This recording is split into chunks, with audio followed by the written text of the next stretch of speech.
This video should give you a little bit of um, reinforcement, feedback on the critical analysis evidence evaluation form. You should have that in front of you. This isn't busy work. What you're trying to do is compile information that you will parlay into the critical analysis essay. So you go through here, the top part, you know what that is. The claim, that should be a complete sentence. It's the main idea statement of Nefka's.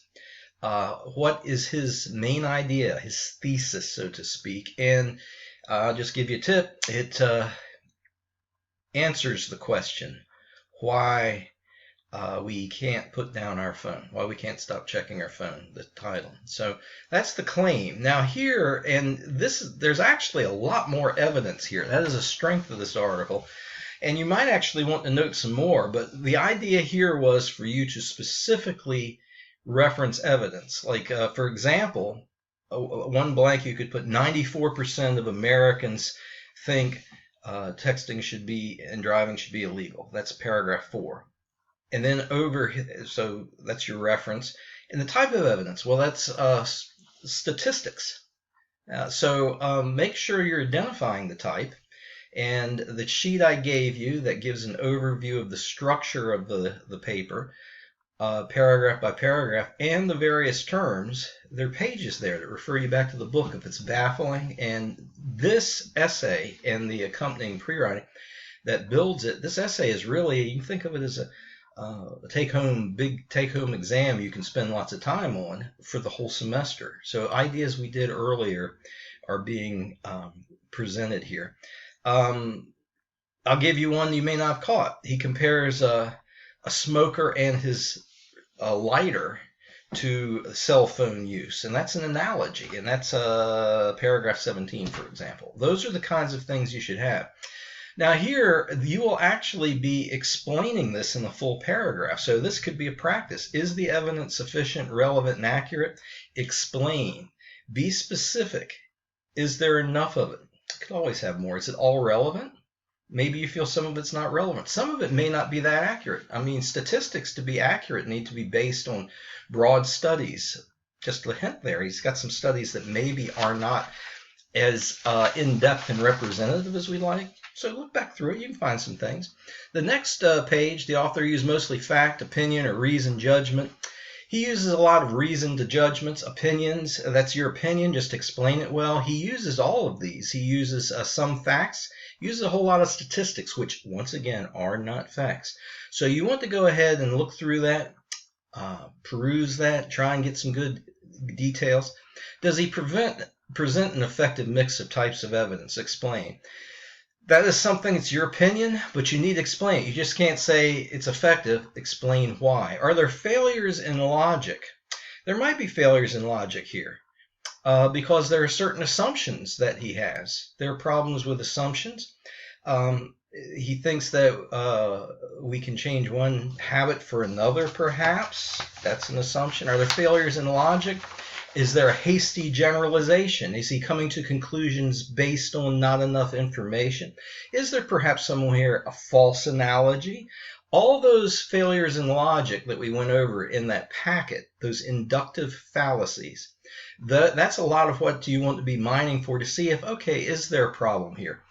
In all honesty, there isn't a glaring problem, but some of them could be better. It's actually a pretty good article, but speak to that. Not so much maybe failures in logic, but how the logic maybe could be stronger. And same thing with the evidence. Now, explain why it makes sense. There's also some deductive reasoning here, where he is starting with a generalization that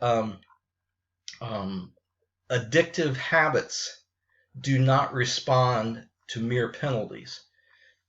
Cell phone use is an addictive habit. Penalties will not change that behavior. You can use that if you want. So that is his deductive logic. Is there a problem with that? Maybe there is. So it's mostly induction, but you can infer certainly some deduction here. And so go through here, comb it. Those are the kinds of things that you want to have. Whatever other evidence would you have expected to see? Well, What would you want to see to make it better? And that's your opinion. Just go ahead and how do you think it could have been better? What kinds of evidence would make this even better? This shows you're paying attention. It shows you know what you're doing. And you want to, down here, what is your overall evaluation of the evidence as a whole? Does it adequately support the claim? Well, that's your opinion. Again, I wanted to point out here, there's a few lines. You may want to use a few more. You want to explain it. You want to explain yourself. This sheet is simply to help you. Now, this particular little block, you simply must at some point go to the other article that you're not writing about. Please don't get confused. You are writing about why you can't stop checking your phone. That's what the paper is about. Somewhere in the body, and I'll be discussing this later as we consider drafting, somewhere in the body you must use a piece of information from this source. And so go through it and see if you can find a piece of information that perhaps reinforces ideas from Nefka, or perhaps refutes an idea or brings it into question. I personally feel like this other article is not as strong. That's my humble opinion.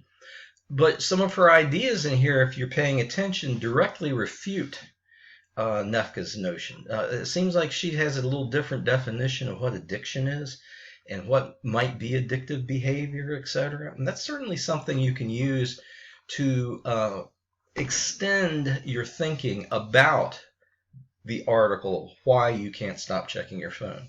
So the goal of this sheet is not busy work. It is to give you some information. And if you don't have a whole lot, again, there's a whole lot of evidence that the sheet doesn't really contain. And if you have a whole lot of blanks, you might want to go back through and consider writing a bit more in pre-writing. I heartily encourage you to pre-write. The biggest problem that many students have with this paper is not presenting enough minor detail. The minor details in your essay will be specifics from the article, and this forces you to actually go and get specifics from the article. Unless you have a lot of information, you may wind up writing what I call a generic critical analysis, and that's where you basically go through and you answer the implied questions, but don't explain your answers to them, the implied questions of each paragraph. And if you want to skip ahead and look at the drafting, that's fine. You can do this a little out of order. It's all there for you. But get your thoughts together. Fill up these sheets with good ideas before you launch the draft. Don't just try and wing it. There is a system here. The system works. Trust me. I've done this a few times.